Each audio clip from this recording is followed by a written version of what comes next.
nós para chegar até uma conclusão final. Então, vamos querer a colaboração de todos que estão nos assistindo, tanto presencialmente como online. Estamos aqui hoje, do meu lado, o doutor Bruno Valdizem, que faz tempo que não está participando conosco. Obrigada pela sua presença. Doutor Paulo Salvador, também do meu lado direito, e o doutor Tito, que vai ocupar o lugar do doutor Ibrahim hoje. Ok, para apresentar o caso, teremos o nosso residente, doutor Caio, que vai apresentar, e no final, um resumo do caso será feito pelo doutor Moisés. Então, vamos então iniciar, por favor, doutor Caio.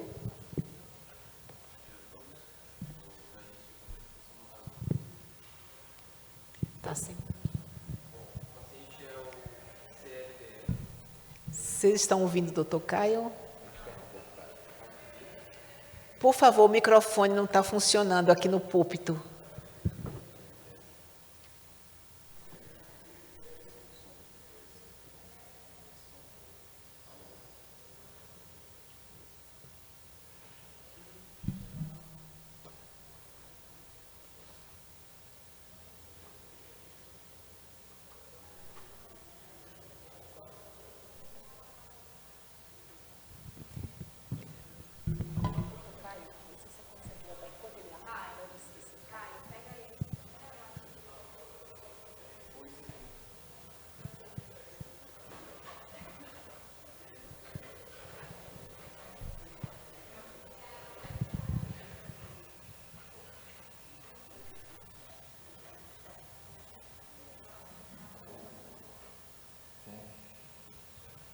Vamos lá, então.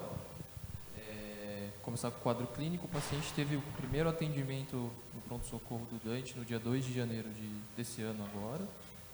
É o paciente do gênero masculino, 63 anos. Ele é procedente de São Paulo, capital, natural da Bahia. De quadro clínico dele, é um paciente que começou sinais típicos de insuficiência cardíaca. Então, há um mês, um quadro de dispneia progressiva associado à ortopneia, edema de membros inferiores e episódios de dispneia paroxística noturna.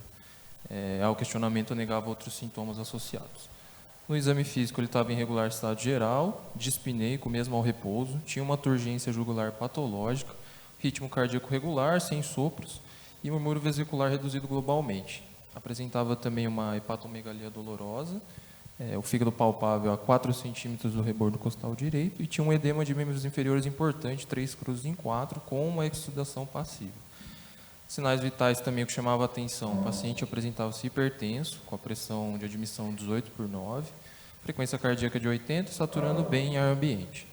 De antecedentes, tinha hipertensão arterial sistêmica, diabetes, é tabagista ativo e fazia um segmento externo para esses nódulos pulmonares. De medicação contínua, ele fazia uso de furosemida 20 mg 3 vezes ao dia, enalapril 10 mg 2 vezes ao dia e espironolactona 25 mg uma vez ao dia. Foram solicitados exames iniciais, e aqui tem o eletro de admissão do paciente. Vamos pedir para o doutor Bruno Valdizem interpretar o eletro. Bom, Monda P positiva na parede inferior, positivo em D1, então está vindo de cima para baixo e do lado direito para o lado esquerdo, então ritmo sinusal. PR está no limite superior do normal, acho que dá para, talvez dê para dar um BV de primeiro grau, mas está bem limítrofe. E o eixo desviado para cima sugere um bloqueio divisional anterior-superior e também vê um bem positivo, um BRD. Então, ritmo sinusal, BRD, BDAS e acho que dá para dar um BV de primeiro grau, deu um pouco de dúvida ali, mas passa de 200 milissegundos. Sobrecarga ventricular esquerda não tem, né, Bruno? É difícil falar, na verdade, com os bloqueios de ramo, você perde a informação da repolarização e o BDAS também já vai estar desviando o eixo para cima, está muito desviado para justificar só pela sobrecarga. Perfeito. Como outro exame admissional foi solicitado o raio-x de tórax, que chama a atenção aqui, sinais inequívocos de congestão, aumento de trama vascular, seio costofrênico discretamente apagado. A área cardíaca também não chama muita atenção, mas o que chama mais atenção realmente são os sinais congestivos que o paciente apresentava no exame de admissão. Antes da gente ver o ecocardiograma, vamos perguntar agora para quem está com o microfone. Doutora Camila, vamos perguntar para a doutora Camila o que ela acha desse paciente, então, hipertenso, procedente da Bahia, com esse eletro e um quadro de insuficiência cardíaca. O que você pensaria, doutora Camila? Então, doutora, pensando, só tem esse histórico de hipertensão, né? Acho que a insuficiência cardíaca pela hipertensão mesmo crônica, acho que seria uma hipótese que a gente poderia levantar. Mas, olhando, ele só usa 3 classes de medicações, né? Na verdade, 2 são antihipertensivos e um diurético. Eu não sei o passado dele, se ele usava algumas outras medicações em outra época, se ele tem mapa. Então, se realmente se confirmasse esse histórico de uma hipertensão cronicamente descontrolada, eu acho que, talvez inicialmente, com os dados até então, eu pensaria numa etiologia hipertensiva para esse paciente.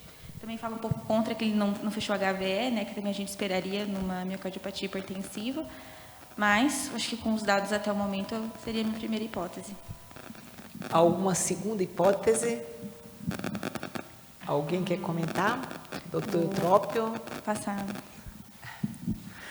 BRD vindo da Bahia, né? A gente tem que pensar em Chagas também, né? Acho que é uma hipótese que, apesar de a história como tem essa hipertensão de difícil controle, já com 3 antihipertensivos, mas tem que ser descartada, com certeza.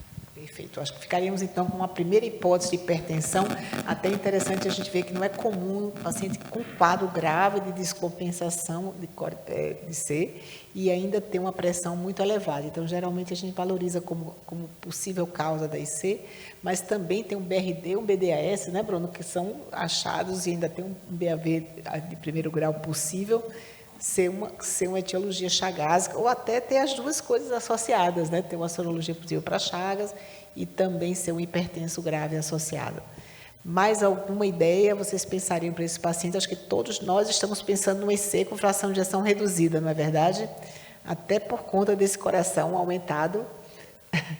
Doutor Tito, quer comentar?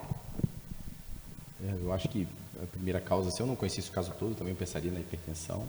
E olhando aqui no raio-x, parece sim ter um aumento da área cardíaca, então eu pensaria em alguma coisa relacionada a uma redução da fração de ejeção, dando todos esses sintomas e comemorativo. Perfeito. Então, vamos ter surpresas pela frente, né? Vamos lá. Bom, doutor, então, dando seguimento, foram solicitados também exames séricos, sorologias iniciais, um hemograma sem alterações, que chamava a atenção, uma função renal já alterada, um clearance de 35, uma creatinine de 2,1, os demais eletrólitos sem alterações, função tireoidiana normal, sorologias iniciais negativas, VDRL, HIV, hepatites, todas negativas, e o perfil de ferro também normal. Chamava a atenção também a alteração já relacionada à disfunção renal, tem uma proteinúria significativa, era uma amostra isolada, mas com parâmetros nefróticos já, vamos dizer assim. Dando seguimento aí agora, a gente tem o ecocardiograma que foi feito na admissão do paciente. Doutor Tito vai comentar esse primeiro eco. Esse primeiro eco a gente não tem a imagem, mas a gente consegue ver do lado esquerdo os valores, as medidas padrão que a gente faz em todo o ecocardiograma. Muitas vezes tem algumas outras alterações que a gente descreve no laudo à direita. Então, à esquerda eu já vejo que ele tem um aumento do ato esquerdo, a gente vai quantificar depois volumetricamente. Tem um aumento do septo da parede posterior, então 15, 13, não tem uma assimetria significativa. Então, um aumento significativo realmente da espessura, no geral. Diâmetro preservado de 47, aumento da massa e uma fração de ejeção preservada de 60%. Avaliando do lado direito, que são aquelas medidas que a gente faz além dessas padrão, eu tenho um aumento importante do átrio esquerdo, com volume indexado de 50, lembrando que o normal abaixo de 34, e discreto de todas as outras cavidades. Não tem alteração da fração de ejeção de nenhum ventrículo, né, biventricular preservada. Porém, eu tenho um strain reduzido, que é essa taxa de deformação do ventrículo esquerdo, e alguém achou que, por exemplo, tinha um aumento dessa perda, esse gradiente de perda maior na base e no segmento médio do que no ápice. Chegou a calcular essa relação do strain em 0,79, não alcançando o que a gente chama de apical sparing, o padrão de apical sparing clássico. E tem uma disfunção diastólica grau 3 com refluxo tricuspide e PSAP de 64. Então, o paciente tem uma alteração difusa em todas as cavidades, tem esse aumento da espessura, tem uma disfunção diastólica grau 3 e aumento biatrial. Essa foi a primeira surpresa, né? Camila, quer comentar o que você passaria a pensar agora com esse ecocardiograma? A doutora, a questão da redução ali do strain na região apical, a gente lembra de amiloidose, né, do apical sparing. Eu não saberia dizer a questão porque não fechou, né, igual o doutor comentou, não fechou os parâmetros típicos, né, mas me faria lembrar de amiloidose mesmo para esse paciente, como explicação para essa insuficiência cardíaca. De fração preservada, né, que também chama atenção. A gente estava esperando uma fração de ejeção reduzida e a gente teve a surpresa de ver que, na verdade, é um paciente com função ainda preservada, com um discreto aumento das paredes, né, o septo de 15, a parede posterior de 13, que também falaria a favor da amiloidose. A função, Camila, ela não está preservada. A fração de ejeção, que é calculada, ela está até preservada, mas a função está alterada, né? O strain já com alteração. Eu acho que isso é até uma primeira coisa que a gente precisa prestar atenção, que a gente está muito acostumado a associar função com fração de ejeção, né? Verdade. E o strain já seria um passo antes da fração de ejeção reduzir. É assim, Tito, assim que você vê?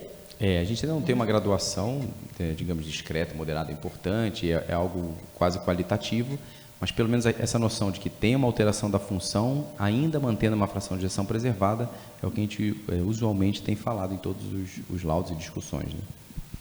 Aqui o interessante é que não dilatou os ventrículos. A gente tem um ventrículo direito e um ventrículo esquerdo de dimensões normais, mas já com uma alteração incipiente, né, de função sistólica, uma situação que a gente lembraria pouco doença de Chagas aqui, né? Realmente, doença de Chagas não dá um quadro de insuficiência cardíaca com fração de ejeção preservada, com átrios muito grandes, ventrículos de tamanho normais, né? Com a pressão pulmonar tão elevada. Acho que Chagas, como principal etiologia dessa disfunção, pode até estar associado como causa do BRD-BDAS, mas não como causa dessa IC desse paciente. Concorda, doutor Tito? Concordo. Não tem nenhuma característica visual no eco que eu considere sendo o Chagas a primeira opção. Então, geralmente são paredes mais afiladas, disfunção sistólica já, um déficit na fração de ejeção também. Não vejo nada para o Chagas aqui. E esse nível de espessura? Doutor Gustavo, quer comentar sobre essa espessura? Você acha que a hipertensão ela pode ser a causa de ter 15 de septo? Eu acho que, pelo que eu conheço de hipertrofia secundária à hipertensão, assim, a cardiomiopatia hipertensiva, de fato, poderia trazer uma hipertrofia ventricular concêntrica, mas eu não sei se chegaria a proporcionar esse aumento septal dessa natureza. Agora, uma coisa, voltando um pouquinho para a amiloidose, que me chamou um pouquinho mais a atenção, talvez a amiloidose, seria o grau de disfunção diastólica de VE, que sendo o grau 3 nos traz mais aquele padrão mais restritivo, que seria mais comumente associado à amiloidose. Mais cedo, no caso, foi até dito que o paciente estava sob uso de beta-bloqueador, se não me engano, que poderia ter deflagrado o evento de descompensação do quadro. Então, o grau de hipertrofia septal não me levaria a pensar em hipertensão, mas o achado total me levaria a pensar mais também em amiloidose. Perfeito, as observações corretas. Realmente, a tendência, quando a gente vê esse eco aqui, a gente pensar uma causa de insuficiência cardíaca com fração de ejeção preservada é a amiloidose, tem tudo isso que foi comentado, e essa relação, Tito, do strain longitudinal com a fração de ejeção, né? VE sobre SLG, que acima de 4,1, se eu não me engano, é o valor de corte, né? Então, acima isso. de 4,1 é sugestivo de amiloidose. O que você acha disso? Isso também é de um dos trabalhos, né, que comparou isso, geralmente compara com pacientes hipertróficos e hipertensos. Nesse caso, ele atinge esse número estabelecido de 4,1, porém, novamente, ele não tem as características de amiloidose no apical sparing. Isso também é comparado. Se você não tem essas características, essa relação também não é tão usual, cai um pouco da especificidade. Então, você acha que pode não ser amiloidose? Eu acho que deve ser amiloidose. Mas ainda pode não não fecha ser, critérios. Mas não pode fecha ser. critérios. Então, você não olha esse ecocardiograma e diz é amiloidose. Não. É engraçado, que eu acho que a maioria das pessoas ia pensar diferente do Tito, porque tem, apesar de não ter o apical sparing, tem um strain menor, menos reduzido na ponta, né? Tem essa relação, fração de ejeção e strain, tem a disfunção diastólica, tem 15 e 13 de septo. Eu pensaria muito em amiloidose com este eco. Líria e Andréa chegaram agora. Vocês passam o microfone, por favor, para elas, que vocês pensam olhando esse laudo, sem ver as imagens. A gente está aqui na dúvida do que a paciente é bem hipertensa, chegou com a pressão bem elevada e tem esse eco. Qual a idade dela, doutora Edith? Ele, na verdade, é Carlos, 62, doutora. 62. 62. A gente pensaria mais para amiloidose também. A função diastólica está descrita aí? Grau 3. Grau 3. Ah, tá. Não, O doutor Tito vai mostrar as imagens depois. Mas Esse eco não tem, só tem do outro, do mais recente. Realmente existe. Até aqui, Na verdade, ele está com uma miocardiopatia restritiva, né? Um aumento da espessura, tem essa alteração aí do strain, e a gente não viu o bullseye, né? Uma redução bastante importante, mas com preservação, na verdade, menor redução, né? Difuso com menor redução na região apical. Tem que ver o quanto que é essa, porque a gente pode usar não só essa relação do strain com a fração de ejeção, mas existe também a relação da somatória do score da ponta com a somatória do score médio basal, né, Líria? é que deu 0,79, olha, André. Ah, deu. Maior que 1. Está menor.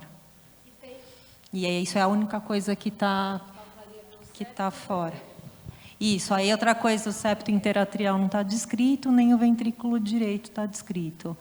Então, realmente não dá para você cravar, não, é tudo de amiloidose. Não, ele não tem tudo de amiloidose pelo laudo, né?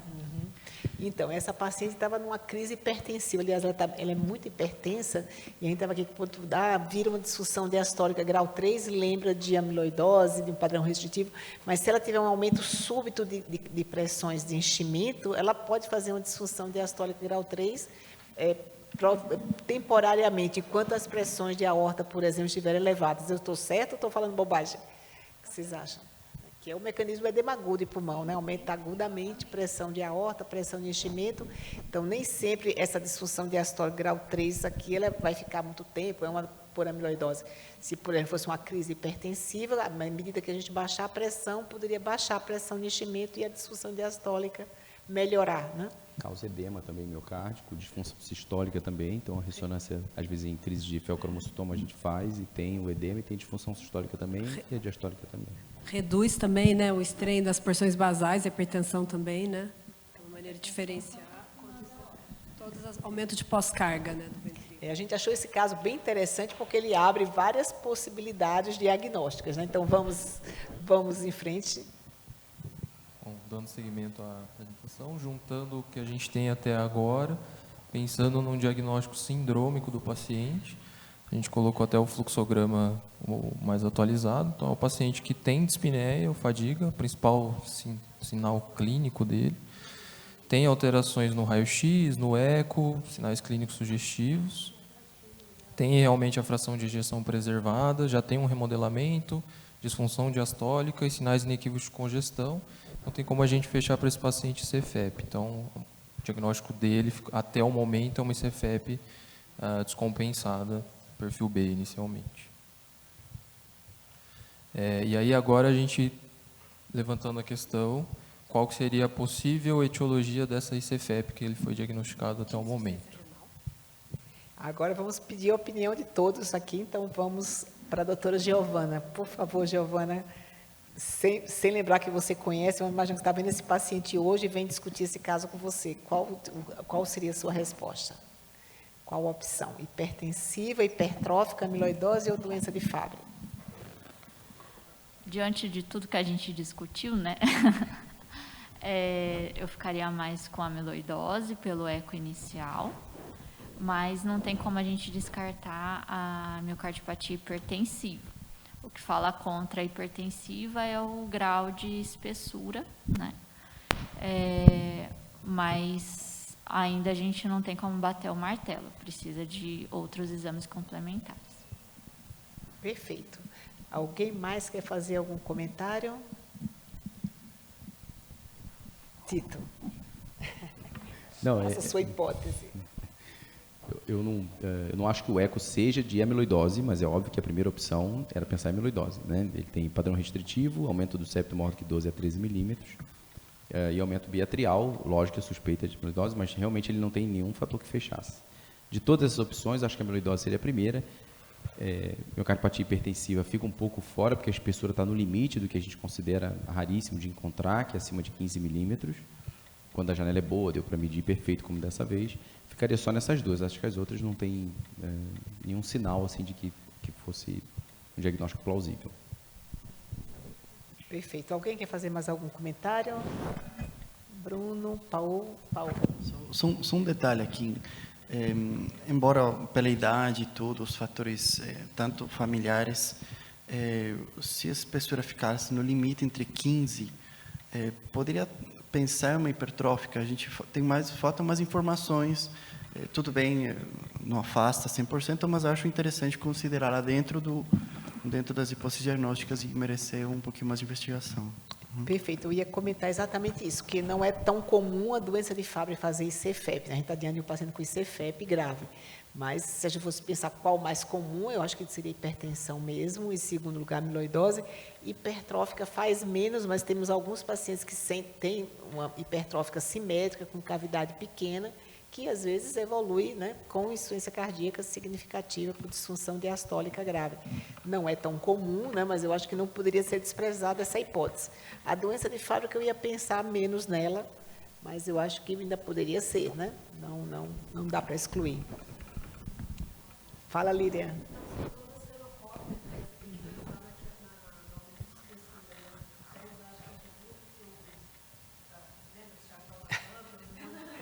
Você vai falar o mnemônico da doutora Giovana, que passa vexame.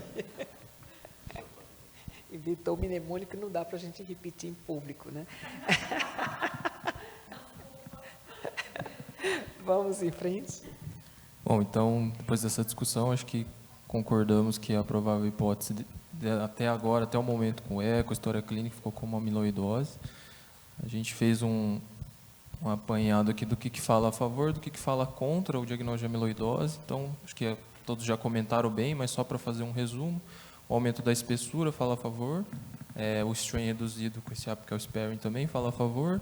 Uma EC refratária, né, um paciente que internou com um quadro de descompensação importante. O eletro que tem uma desproporção voltagem HVE.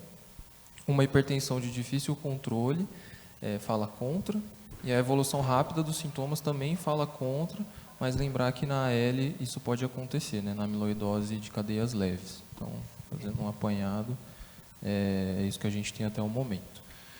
Aí o paciente foi internado e aí ele trouxe para a gente uma ressonância que ele tinha feito externamente, só que a gente só tinha o laudo desse exame complementar, não tinha as imagens, mas ele trouxe o laudo descritivo com os valores anotados. Quer comentar, Paulo? Sim. Bom, nessa impressão diagnóstica, a gente vê que uma miocardiopatia restritiva, né, dilatação atrial, que chama a atenção essa massa do ventrículo esquerdo 232, acho que indexada vai dar uns 150 aproximadamente, e a fração de ejeção preservada. Então, é uma mio restritiva, mas o que chama mais atenção é esse relato de mapa T1 baixo. Então, aí nossas hipóteses diagnósticas começam a falar mais sobre a caracterização tecidual pela ressonância magnética e sobre questionar uma possível doença de Fabry, né? A gente sabe muito bem que pela ressonância magnética, a caracterização tecidual, valores abaixo da normalidade ou pseudonormalização desse parâmetro, fecham em poucas doenças. Nesse caso, Fabry, hemocromatose ou infiltração gordurosa. Então, no contexto da situação, uma hipertrofia concêntrica chama a atenção que poderia ser sugestivo disso. Mas tem um detalhe, antes de falar do mapa, que tem que ser tomado em conta sobre a qualidade técnica do mapa, a determinação do valor de normalidade de cada centro e também se foi medido no lugar certo. Então, às vezes a gente não consegue lidar isso. Muitos centros que fazem o exame já vêm com o mapa calculado automaticamente no centro de aquisição da imagem e não é possível controlar essa variável. Então, eu sempre sou a favor de a gente conseguir controlar isso e fazer a medida em mais de um segmento para a gente ter uma ideia mais geral do quadro. Agora, um detalhe só, doutora Edileide, complementando, que o ideal teria sido até calcular o volume extracelular, né?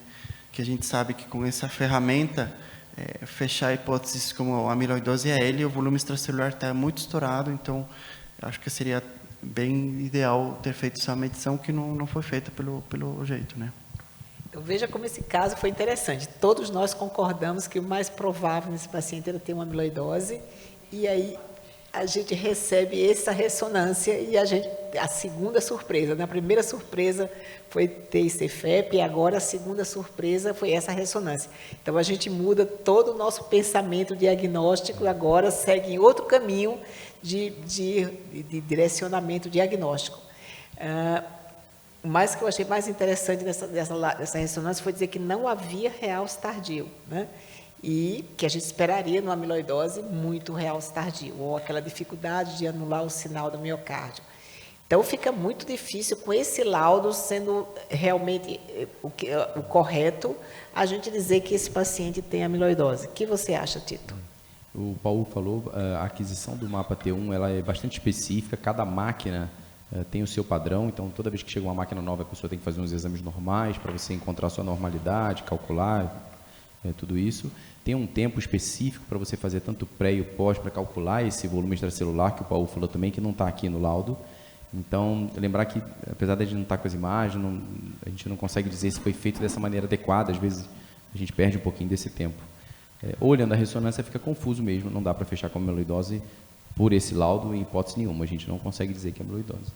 Perfeito. E a gente, na maioria das vezes, daí fora aqui do Dante, a gente recebe um laudo desses, a gente não tem como questionar o laudo, então a gente recebe isso aqui, a ausência de realce, não é possível um paciente estar fazendo um grau importante de insuficiência cardíaca por amiloidose, não ter nenhum realce tardio e ainda ter um mapa T1 baixo. E agora a gente volta, o mapa T1 baixo, volta o diagnóstico para a Fabry, que era a nossa última hipótese de diagnóstico para esse paciente, era doença de Fabry, agora ela volta em questão. Então, eu achei esse caso bem interessante, porque a gente está pensando uma coisa, o exame vem nos surpreender, nos faz pensar em outras coisas, né? E, às vezes, a gente tem que se contentar com o laudo. Esse é um dos problemas sérios aqui, quando a gente não tem a opção de repetir exame, né? Então, o que você pensa disso, Tito? Tem como a gente fazer revisão? Se estivéssemos fora do Dante, e eu estou no meu consultório, recebo esse exame e acho discordante do que eu estava pensando. Eu não estava pensando nisso, veio um exame estranho. Tem como, o que fazer, uma segunda opinião, o que fazer se eu estou sozinha no meu consultório fora? O melhor é, primeiro, ter o exame em mãos, que já tem essa facilidade, seja por programa, né, pela internet, ou às vezes o CD, que se grava muito, ou a ligação para o médico, né? Em qualquer laboratório médio ou de grande porte, a gente liga e conversa com o médico que fez a imagem, a gente recebe ligação várias vezes, pode ter sido erro de digitação, pode estar absolutamente correto, e a gente tem que pesquisar outra doença, né, Paulo? E a discussão pessoalmente assim ajuda bastante, você ligar para a pessoa rever o exame, olhar com mais calma. Exatamente, assim, Tito falou certo. Geralmente, quando a gente está liberando um laudo assim, porque poucas vezes a gente tem toda essa informação clínica na hora de laudar, mas quando mesmo acaba sendo contraditório no próprio laudo, o ideal é que o médico laudador já estabeleça contato com o próprio clínico e chega um pouquinho mais ao fundo sobre o que está acontecendo. Esse é o primeiro passo. Se não for feito isso, mais fácil achar quem laudou, né, e corroborar essas hipóteses diagnósticas. Às vezes quem lauda não tem esse conhecimento prévio do caso, né? Ele não sabe a alteração do elétron, não sabe o grau de evolução rápida, que às vezes vai em contra de algumas doenças, né? Porque a gente viu que o caso piorou em pouco tempo. Então, às vezes esses detalhes, essas minúcias que o colega não precisa saber e chegar a um diagnóstico junto, né? Mas não tem como questionar, ele colocou a ausência de realce tardio, ele não vai agora dizer, não, realmente tem muito realce tardio, não pode agora se contradizer tanto, né? A gente tem que confiar, ele já disse que não tem realce tardio, não tem como dizer que não. E aí a gente fica amiloidose, não mais, esqueça a amiloidose. Aí se a gente esquecer a amiloidose, a segunda hipótese diagnóstica qual era? Era hipertensão, na verdade, né? Lembra que o paciente chegou hipertenso, com crise hipertensiva, era hipertensão, mas aí o mapa T1 baixo nos atrapalha também. Ficamos aqui num problema sério. Eu acho que realmente uma ligação para o médico que fez o exame, sinceramente, eu acho que não iria resolver nosso problema, não.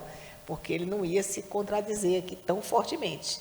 Eu sempre digo que era interessante a gente conhecer um pouco mais de ressonância, eu acho que todo mundo olhar o exame também, eu acho que é bacana, ou ter uma opção de um médico da ressonância ter um consultório particular, acho que o doutor Paulo podia fazer isso, um médico da segunda opinião, porque o médico do particular ele fica realmente numa situação difícil. O que fazer se eu não concordo com esse laudo da ressonância na minha mão, né? Aí eu vou dizer, olha, eu concordo mais, acredito mais no eco, eu vou voltar para o eco, pedir para a doutora Líria, a doutora Andréa, ou o doutor Tito fazer um novo eco, para eu confiar e jogar mais assim, a minha crença num exame do que em outro, né? É realmente difícil. Aqui, basicamente, a gente excluiria a amiloidose e teria que procurar outras causas mesmo. Ia para Fabry, alguma outra coisa diferente. Alguém quer fazer algum comentário? Líria, o que você acha? Você confia no eco e jogaria fora esse laudo da ressonância? Pediria... Eu acho ressonância para mim exame ouro, de verdade mesmo. Então, apesar de tudo, eu pensaria na doença de Anderson Fabry mesmo, apesar, né, não sei nem se pode cursar com tanta hipertensão, no total desconhecimento clínico. Mas pelo eco é muito sugestivo. Uma dúvida, paciente que tem insuficiência renal crônica, até pela essa hipertensão toda, pode cursar com esse mapa T1 baixo ou não? Em teoria não, tá? Porque os valores que a gente obtém no miocárdio, são indiretos de outros fatores. E mais específico ainda é o volume extracelular, que ele tira todo esse componente hematócrito, que é a variação do sangue, e chega justamente no valor do extracelular de cada miocárdio, de cada músculo. Então, ele tira todos esses fatores e, para pensar em amiloidose, justamente seria o mais adequado nesse sentido. O que fala para a gente o mapa T1 baixo, justamente que tem um componente de gordura, uma substituição que não tem alteração do volume extracelular e é baixo, seja por um outro componente externo a isso, pode ser, como a gente sabe, macromatose, infiltração gordurosa ou a mesma a doença de Fabry, que é um depósito que a gente vê aqui, os esfingolípidos, né? Então, em princípio, não tem a ver isso. Nada a ver. Então, a mapa T1 normalmente sobe em todas as doenças que aumentam fibrose. Então, hipertensão aumenta, tem pouquíssima fibrose, então hipertensão iria ter um mapa T1 normal, não baixo, mas não deveria subir tanto. A amiloidose é uma das que mais aumenta o mapa T1, né? Então, ele aumenta muito na amiloidose, é característico, tem um volume extracelular, que é o mapa T1 com gadolínio. Aí vira o volume extracelular, é muito alto, né? Valores muito altos lembram a amiloidose. Então, queria fazer um comentário, aproveitando a pergunta da Líria, que eu achei interessante, porque tem estudos até deixando o mapa T1 como opção em pacientes que têm contraindicação para uso de gadolínio. Então, se a gente não consegue caracterizar o tecido com gadolínio por uma contraindicação, o mapa T1, em alguns estudos, sozinho conseguiu já estabelecer uma hipótese diagnóstica até sugestiva de amiloidose, dependendo dos casos. Então, acaba sendo uma ferramenta bem útil, tirando essa necessidade de gadolínio ainda em estudo. Não é mesmo. Por essa ressonância, não. Você acredita tanto assim na ressonância, Andréa? Eu amo a ressonância. Fica... A gente não tem... É difícil, né? Quando os exames complementares não se conversam, né? É complicado. Acho que o Fabry poderia ser, né? Porque pode cursar e talvez justifique os achados do paciente. Eu realmente descartaria a amiloidose nesse caso. E a doença, a miocardiopatia hipertensiva, para dar tanto sintoma, realmente deveria ter fibrose, ter outros achados que não tem. Então, eu acho que tem que investigar a doença infiltrativa mesmo. Perfeito. Vamos em frente, Caio. Dando sequência, então, agora, depois dessa discussão, a gente levantou uma nova questão, né? Se continuamos com a mesma hipótese. Acho que a doutora quer perguntar ao público?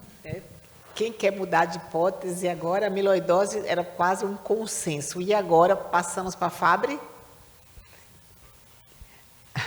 Giovana passou para a Fabry. Todo mundo passa para a Fabry. Todo mundo acredita na ressonância. Sim, o strain nessas doenças filtrativas, né, a amiloidose é a clássica de Dapkal-Sperry, né, mas às vezes pode essas doenças também, algumas, cursar, né? Doença de Danon, às vezes cursa, então Fábio, a característica do strain é a parede inferolateral ser reduzida, bem reduzida, é a característica. Mas, enfim, né? Tem hiperrefringência do endocárdio. O eco não é sugestivo de doença de Fabry. Então, mas... E a clínica, doutora Dileide, é sugestiva? Não. E CFEP é aguda, curto prazo, tudo bem que o paciente estava hipertenso, mas Fabry é que se comporta como uma hipertrófica, na verdade, com muita arritmia atrial, muita arritmia ventricular, mas não com IC. Insuficiência cardíaca, eu não tenho nenhum paciente de Fabry com IC, e um IC grave que precisa de internação. Eu, sinceramente, quando eu vi essa ressonância, eu estava caminhando para amiloidose, aí eu mudei de lado do diagnóstico, passei, não, isso aqui é hipertensão. Na minha cabeça, não acredito em Fabry. Eu pensei, não acredito. Mas a ressonância falou em Fabry, mas eu não acreditei. Mas esqueci, dá para a gente esquecer a amiloidose pela ausência de realce tardio. Isso foi meu pensamento na ocasião. Então, vamos em frente. Bom, então, dando sequência, acho que a maioria do público optou por mudar a hipótese diagnóstica, e aí, da mesma forma que a gente fez na primeira hipótese, a gente fez recapitulando tudo que foi discutido, né, o que temos a favor, o que temos contra o diagnóstico de Fabry. Temos pouco a favor, vamos dizer assim, mas basicamente o aumento da espessura, mas o strain fala contra, essa IC mais importante que a doutora comentou também fala contra, o eletro também fala contra. Também usando aqueles scores que tem para Fabry já, também nenhum era sugestivo da doença. A evolução rápida, que entra aqui também junto com a IC, e o mapa T1, junto com a espessura, era o que falava mais a favor da doença de Fabry. Só aí, tinha o mapa T1. Basicamente isso. E aí, diante dessa dúvida, né, do que seria, a gente optou por repetir o exame complementar. Só um comentário da ressonância, a gente falou que a amiloidose sem o realce não pode ser amiloidose, nessa amplitude, né, nessa quantidade. Às vezes você tem até um aumento de um segmento, né, Paul, que seja ali um pouco aumentado, a gente não consegue ver o realce, que é uma visão, digamos, quase que macro ali, visual, mas ele já pode ser um acometimento de amiloidose. Agora, dessa amplitude realmente não tem como, seria muito raro. Mas o mapa T1 não ia aumentar, vamos dizer que no mesmo dia. O mapa T1 não tem explicação. O mapa T1 não tem como estar tá baixo, né? A ausência de realce mais mapa T1 baixo não pode ser amiloidose, a não ser que o exame esteja errado. Agora vamos ver o eco. Tchananã. Tchananã. Só que não tem tchananã, não. É igual. Para mim é amiloidose isso. Bom, vamos lá. Parasternal eixo longo, acima o ventrículo direito, ventrículo esquerdo, aorta, o átrio esquerdo. Folheto aórtico discretamente espessado, mitral discretamente espessado. A gente tem aquela espessura de 15 do septo e 13 de parede posterior, já visto previamente. Nesse eco, medir 46 de diâmetro diastólico do VE, nenhuma diferença também para o anterior. Aparentemente, fração de ejeção também preservada biventricular. Seguindo com a análise do Doppler, a gente tem um refluxo tanto aórtico quanto mitral de grau discreto, nenhum outro fluxo em nenhum lugar indevido. Fazendo uma avaliação do eixo curto, tanto da válvula aórtica também muito discretamente espessada, contratilidade da via de saída preservada, a espessura também da via de saída aqui do ventrículo direito preservada, então não tem nenhum sinal de alguma doença que pudesse acometer aqui a via de saída, e o eixo curto do ventrículo esquerdo mostrando esse aumento da espessura e um pouco maior na inferoceptal, a gente mediu 16 milímetros aqui na inferoceptal e o restante compatível com o outro exame realizado. Avaliação dos fluxos tem uma IM discreta, mantém o padrão restritivo, de grau 3 de disfunção diastólica. Não tem sinal... Desculpa. Pode falar, Lívia. Não, vai atrapalhar. Depois eu pergunto. Desculpa, que eu não funciona. Não, aqui pode ficar à vontade. Não tem o sinal do 555 no documento. Não. Refluxo aórtico de grau discreto. Gradiente máximo aórtico dentro do normal também, então a gente não tem nenhum acometimento valvar específico, alteração contrátil também não visível, então ventrículo esquerdo até certo ponto, até essa análise normal.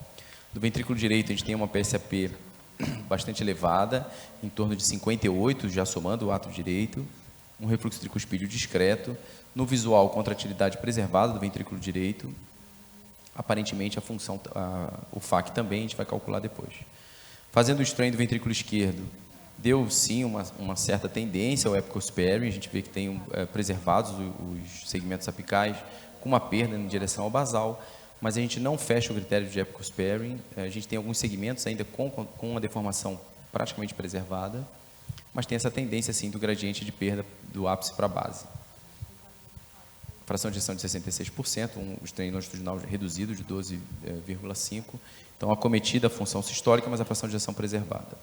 FAC do ventrículo direito preservada, de 43%, lembrando que o normal acima de 35%,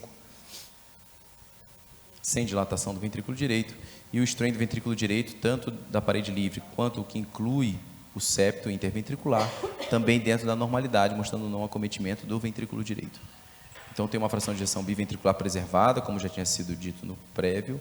Tem o déficit do strain, não fecha para o epical sparing clássico, mas tem essa perda do gradiente de contratilidade do ápice para a base e o aumento biatrial. Só isso, nenhuma novidade. E agora, doutora Lili, faça o seu comentário.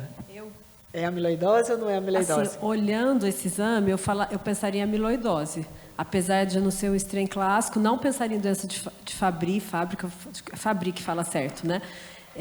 Porque a inferolateral ali está inocente, claro que nem todos vão ter, né? Não vai ser presente em todos os casos, mas eu pensaria em amiloidose. Pode até ser o efeito da harmônica, né? Que a gente tem que avaliar esses pacientes sem harmônica, mas de primeira, para mim, seria amiloidose.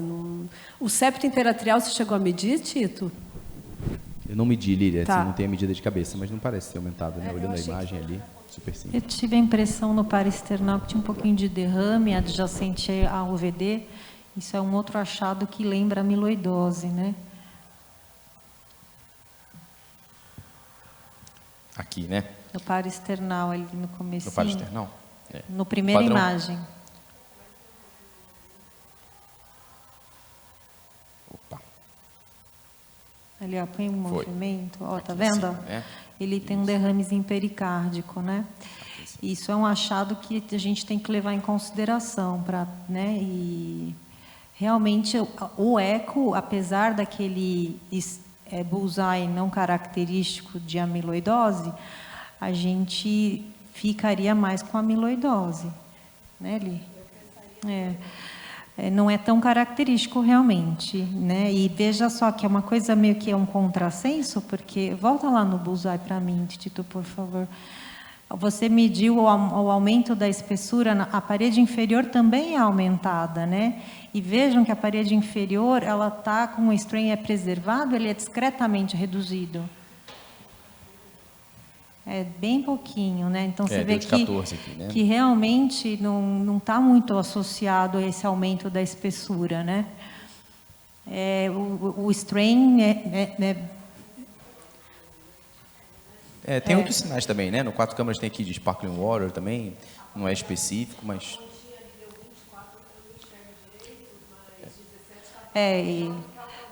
Ela é mais preservada, isso que eu ia falar. Ela é mais preservada em relação ao resto, né? Bem mais. Ela é mais preservada. Então, mesmo não tendo aquele aspecto da cereja do bolo, o contexto da obra, a gente pensaria pelo eco em amiloidose. Perfeito. Vamos ver se o doutor Paulo nos ajuda, mudando o diagnóstico, porque até agora está tudo para amiloidose, menos a ressonância. Doutor Paulo, dá um jeitinho aí de melhorar a coisa. O que aconteceu com a Ressor? Que nos decepcionou assim, desse jeito.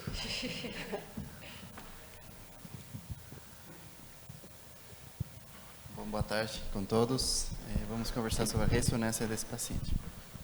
Bom, como vocês conhecem muito bem, já várias apresentações, as mais iniciais, mas para ter uma noção e programação do nosso paciente, né? Então, vocês veem que o paciente já com derrame pleural discreto, né, uma cava dilatada, uma espessura aumentada, aparentemente concêntrica, tendo em conta que essas imagens não são engateadas. Então, é uma foto do que a gente está observando agora. Quando a gente parte para a análise funcional, não sei como está indo o vídeo aqui, percebam vocês que tem uma espessura miocárdica concêntrica aumentada. Pelas nossas medidas, o septo foi que mais foi aumentado. A gente viu umas medidas de até 16, tá? No septo inferoceptal basal, tá?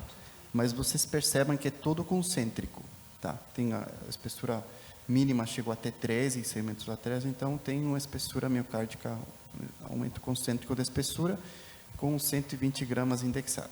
Então, até esse momento, a gente temos uma cardiomiopatia restritiva, né, uma dilatação biatrial, um aumento da espessura concêntrica. Vocês veem que o ventrículo direito não está com aumento, que já foi relatado no eco, o ato esquerdo dilatado, mas percebam vocês como também não tem características de ser uma CMH, só voltando àquela discussão. Então, o papel da ressonância magnética na avaliação de pacientes com aumento da espessura miocárdica sempre parte pelo fato de caracterização morfológica, né? A gente não só avalia o mapa T1, não só avalia o mapa T2, não só avalia o realce. Já começa com características morfofuncionais. Vocês veem que não lembra nenhuma característica de SMH, então a gente tira, não tem movimento sistólico anterior anômalo, não tem um jato de aceleração, não tem algumas características sugestivas também de amiloidose para essa imagem. O septo interatrial é fino, tá? Na função, tem sim uma hipertrofia concêntrica e padrão restritivo, que lembra assim uma doença restritiva, que a gente já parte para essas hipóteses diagnósticas, que pode ser amiloidose, pode ser Fabry, só pela imagem morfológica. Pode ser também eu tiraria a CMH por conta dos achados só morfofuncionais. Agora, essa imagem é uma imagem sangue preta, que é ponderada em T2, que a gente utiliza para avaliação de edema miocárdico. Então, essa imagem já chama a atenção, primeiro que a qualidade não é uma das melhores. Vocês veem que fica um sinal preto na base do diafragma, o qual faz que a nossa análise venha a ser um pouquinho prejudicado nesse sentido. Mesmo assim, a gente percebe que no septo basal tem um hipossinal. Então, o que vai em contra de a gente falar de edema. Quando a gente pensa em caracterização de tecidos, o que ficaria com hipossinal, uma sequência que é para ficar ponderada em T2, a gente só pensa em gordura. Tá? Então, não tem edema, não tem sinais de edema nessa região e pode ser gordura. Agora, quando a gente parte para a caracterização do tecido A com realce tardio, e a gente obter uma imagem adequada para a caracterização do miocárdio, a gente precisa deixar a imagem com o miocárdio preto. Então, isso não é tão fácil na imagem. A gente pega uma imagem específica que se chama Lug-Locker, no qual a gente anula o sinal de miocárdio e obtém uma imagem preta para chegar na imagem adequada. Essa imagem acaba sendo bem pouco confusa em termos gerais, mas é muito útil para ter uma imagem de boa qualidade no realce. Mas também essa imagem tem certo grau de utilidade em doenças, por exemplo, como a amiloidose. Quando tem um grau de acometimento muito grande na sequência de Lug-Locker, pela mudança de caracterização do tecido em pacientes com amiloidose com acometimento miocárdico, ele não consegue anular tão fácil quanto a gente está vendo aqui. Então, só vendo esse Lug-Locker, não parece ser uma amiloidose que já conseguiu trocar todo esse tecido miocárdico normal para não conseguir anular. A gente vê que anula, o que é a palavra anular? É a capacidade de ficar preto, né, o músculo que vocês estão vendo aí. E esse músculo fica preto depois do que fica o sangue. Primeiro fica o sangue preto e depois fica o músculo preto. Então, em princípio, segue um caminho normal de comportamento do miocárdio. Mas agora chegamos no realce tardio, né? Então, vemos que tem uns artefatos também de respiração, né? Vocês percebem essa linha branca aqui no segmento basal, qual acaba prejudicando também bem na região onde a gente pensaria em Fabry, né? No ínferolateral. Mas vocês percebem que tem um sinal diferente no septo interventricular, acometendo o anteroceptal, o inferoceptal basal, tá? Então, isso, em princípio, é sugestivo de realce tardio. Tá? Então, pela essa imagem de ressonância magnética, já a gente começa com as discordâncias em relação a que foi feito fora, né? Não poderia afastar que não tem realce tardio vendo essa imagem no eixo curto. Tem um realce tardio, vocês veem que o sinal fica mais claro do que o miocárdio normal, e a técnica, embora tenha artefatos de movimento, o sangue ficou claro e o músculo ficou preto. Então, a técnica permite a gente falar que tem um certo grau de realce. Agora, imagens em eixo longo, vocês veem que um realce não tão brilhante como a gente está acostumado a ver, mas sim no septo tem essa imagem sugestiva de realce. Agora, a ressonância magnética não só fica nesse papel do realce e alterações morfofuncionais. A gente sabe muito bem que existe um overlapping, uma superposição de achados, tanto em pacientes com CMH, tanto em pacientes com Fabry.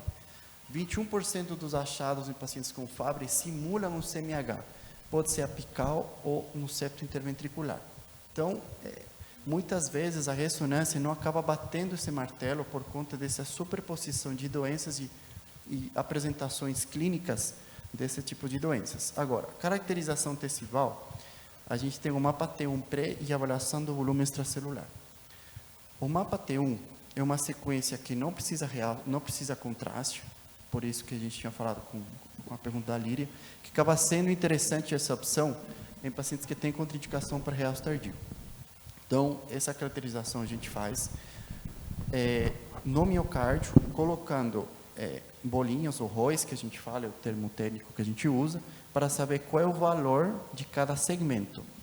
É importante falar, já foi falado no começo, mas que não é legal só fazer um segmento só, senão avaliar vários segmentos, ver o comportamento, se é compatível com uma doença infiltrativa ou não, de determinado tipo. Agora, para o cálculo do volume extracelular, a gente tem que prestar atenção na técnica realizada. Os conceitos e as diretrizes e os estudos corroboram que a realização do volume extracelular do mapa T1 pós-contraste seja feito com um tempo determinado após a injeção do gadolínio. Se a gente não respeitar esse tempo, a gente já vai perder a acurácia e o valor não vai ser o ideal. Então, esse valor que a gente está vendo aqui não vai ser tomado em conta na análise da discussão, que acabaria sendo o mais importante para saber se ou não amiloidose, porque não foi respeitado um tempo adequado entre a injeção de contraste e a realização do mapa T1 pós. O mapa T1 pós, a gente junta essas imagens com valores no mapa T1 pré, mapa T1 pós, tanto do miocárdio como do sangue, e a gente chega no valor do volume extracelular, tirando esses fatores confundidores como o hematócrito. Então, a gente chega no valor. Quem falaria isso para a gente? Se tem um aumento do espaço extracelular. Nesse sentido, a gente ficaria assim. Eu fiz uma imagem aqui um pouquinho mais esclarecedora do mapa T1 nesse paciente. Eu aproveitei a imagem do bullseye feito pela American Heart Association e eu coloquei os valores do mapa T1 em cada segmento. Então, percebam vocês, o que é interessante que esse achado, que embora a gente tenha valores de mapa T1 baixo, não é generalizado. Tem bastante overlap, tem bastante alteração do mapa T1, mas também tem um mapa T1 que não é tão baixo, também não tão alto. A gente sabe muito bem que a variante AL da amiloidose tem um mapa T1 muito alterado, muito mais até que a TTR. Então, nesse exame, com essa técnica atual, eu não consigo falar que tem um mapa T1 tanto alterado para pensar amiloidose. Tá? Mas como tem segmentos com hipossinal e alterações sugestivas de gordura, acho que a gente não vai ficar batendo martelo também para a Fabry, porque é muito overlap de valores. Vocês veem que não tem um valor fixo, tem vários valores que estão no mesmo exame. Então, só para confirmar aqui, resumindo, o resumo da ópera, temos um paciente com hipertrofia concêntrica, sem achados morfofuncionais morfológicos sugestivos do CMH, temos alteração restritiva, temos disfunção diastólica, temos umas imagens sangue preta, sem edema miocárdico, com realce tardio bem inespecífico, mas também no específico de Fabry, né? Temos um mapa T1 com regiões de baixo, mas também tem regiões de normalidade e de discreto aumento. E o mapa extracelular, o volume extracelular que não foi avaliado por conta dessa alteração da técnica. Só como detalhe final, falando sobre o mapa T1, é interessante a gente medir em mais de um segmento. Por que a gente escolhe sempre o septo? Não tem uma questão técnica, é mais por qualidade de imagem. O septo, como você sabe muito bem, o movimento é menor do que a parede lateral. Então, o ROI, a bolinha, para a gente fazer a medição, acaba sendo no septo. Porém, vários softwares, e dependendo da qualidade técnica, a gente consegue fazer mais medidas e chegar assim numa medida mais adequada. Mas pela ressonância magnética, a gente chegaria numa superposição e ficamos sem a chave que seria o extracelular para fechar a amiloidose. Mas, infelizmente, a gente vai ficar como sugestivo de Fabry, mas tem valores muito aumentados também que não conseguiríamos afastar. Mas você não vai dizer para a gente que não tem realce tardio. Aqui tem realce tardio. Para mim, tem realce tardio. Tem realce tardio. Tem realce tardio. Não tem um padrão típico de amiloidose que a gente está acostumado a ver, mas tem realce. Então, aí a gente já começa a dar a vira-volta, né? Então, vamos voltar a pensar em amiloidose para esse paciente. Sim, e a principal hipótese talvez fosse amiloidose em cadeias leves pela rápida evolução do quadro, né? Eu sei que não é legal já dar um pouquinho de opções, mas vejam só como tem que ser analisado com muito cuidado os valores do mapa. Como eu falo, a caracterização tecidual começa já de avaliação morfofuncional e a gente chega no final. Mas vocês veem que em vários segmentos muda esse valor, né? Então, sempre quando a gente pensar em um diagnóstico, deve tomar em conta várias características, como a qualidade da técnica do exame, vários segmentos, e justamente chegar numa hipótese final para se estabelecer e não fechar. Às vezes, fechou um pouquinho mais o círculo, mas não cravar, já ajuda bastante. Perfeito. Vamos, então, continuar, doutor Caio? Bom, o Dr. Paulo comentou bastante sobre, basicamente, o que a gente ia, meio que uma pergunta final, imagino eu, né, doutora, para a gente direcionar o diagnóstico na realidade, se é amiloidose, Fabry ou hipertensível, né? O que seria o principal que a ressonância nos auxiliaria nessa diferenciação?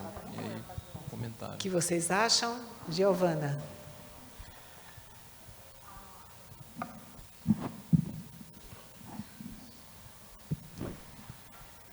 Então, é difícil. Tem como a gente, com esse o realce é mais septal, né, Paulo? Não teria como ser hipertrófico, porque é na maior área de hipertrofia. Tem também realce juncional, não tem? Sim.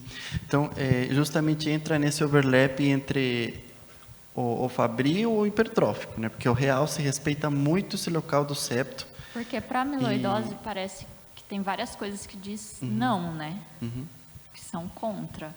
Sim, o que chama a atenção é justamente esse padrão realce, né? Que a gente já começou a discordar do primeiro laudo, que para mim tem um padrão realce, sim, e justamente acomete mais o local de mais hipertrofia. A gente sabe que não é exclusivo do hipertrófico, mas pelas características eu deixaria entre hipertrófico e se não tivesse o mapa T1, eu fecharia hipertrófico. Se tiver, como já vi o mapa T1 que está abaixo, aí ficaria entre Fabry e o hipertrófico. Mas pela ressonância magnética, não tem características típicas, clássicas para falar de amiloidose. Eu ficaria nessas duas. Mas para Fabry tem várias coisas que não parece também, né? A não idade, a clínica. Mas sabe, Giovana, acho que tem uma coisa que a gente precisa considerar aqui, essa crise hipertensiva. A gente vive em estado de hipertensão grave, né? Isso pode se sobrepor e fazer uma clínica mais avançada, até relacionada à hipertensão, não pensar numa doença só, né?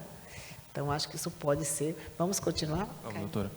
Bom, agora, na realidade, é mais a evolução do paciente, porque ele ainda está internado aqui no Instituto. Então, de evolução, foi feito o manejo volêmico, diurético IV. A vasodilatação dele foi ajustada com hidralazina e monocordil, pela disfunção renal que a gente viu no início.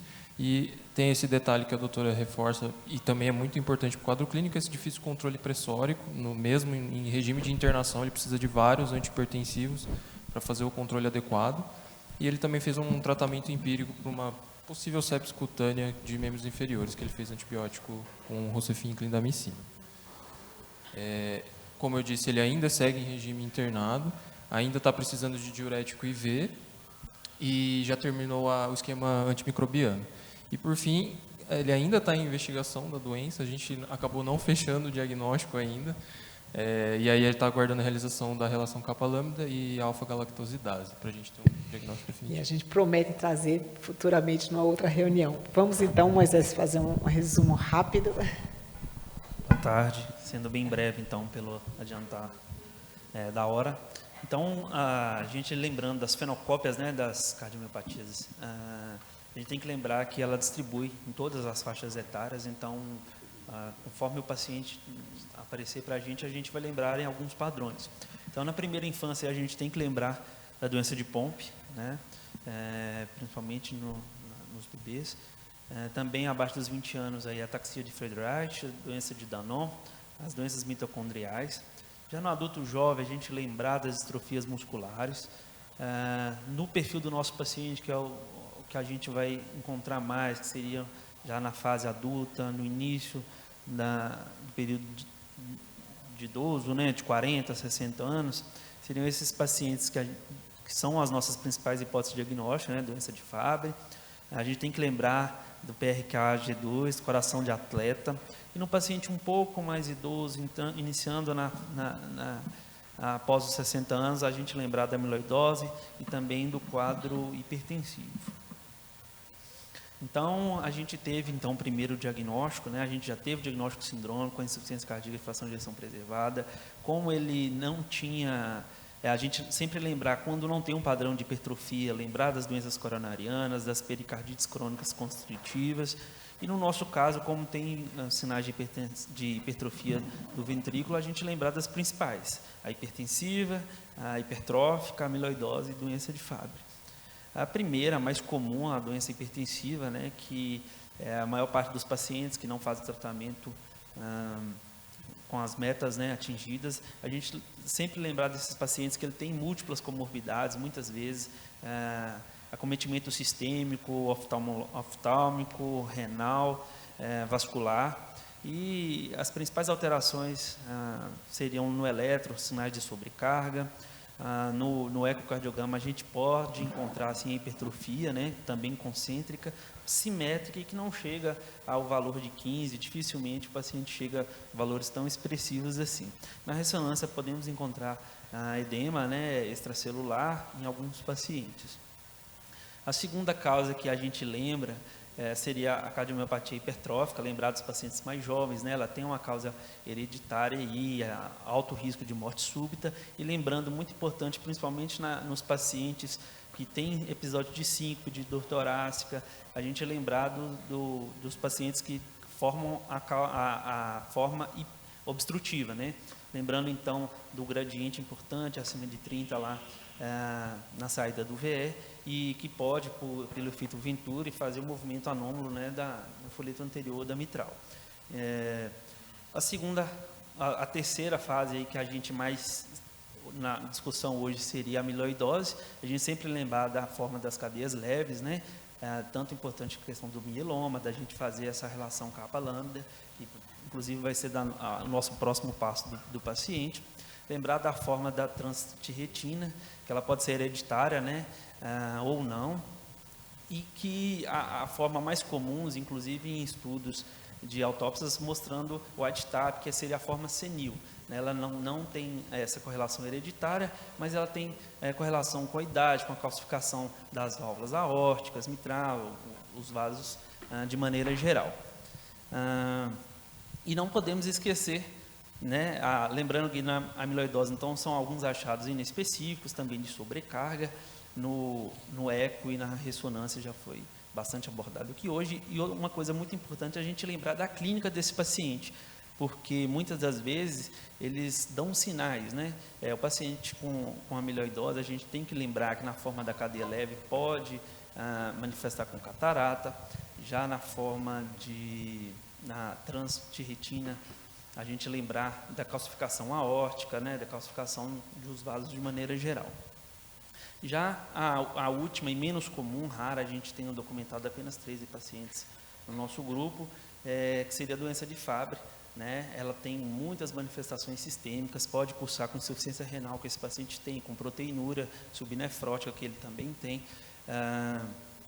e outras doenças cutâneas, né, como presença de telangiectasias, angioqueratomas. Então, sempre que a gente encontrar esses pacientes que estão subdiagnosticados, com um padrão restritivo, né, com um padrão de hipertrofia concêntrica, com insuficiência diastólica, ter esses diagnósticos diferenciais em mente. Acho que é isso. Excelente, doutor Moisés.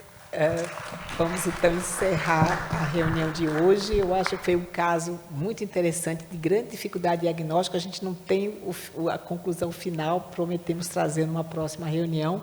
Não sabemos o que o paciente tem, mas acreditamos que a hipertensão tenha sido o fator que confundiu o diagnóstico desse paciente e vamos ver, trazer na sequência com os exames mais completos. Então, vamos agradecer, os dois residentes apresentaram muito bem, doutor Caio e doutor Moisés, agradecemos os dois, ao doutor Paulo, doutor Bruno, doutor Tito, ao doutor Ibrahim, que acaba de chegar. E queria chamar a atenção que hoje começamos com um logotipo novo, né, um template novo, que nós colocamos com a nossa identidade visual, vamos criar esse setor de mioquimagem aqui, para o futuro a gente ter mais casos para apresentar para os senhores. Então, obrigada a todos que nos assistiram e uma boa tarde a todos.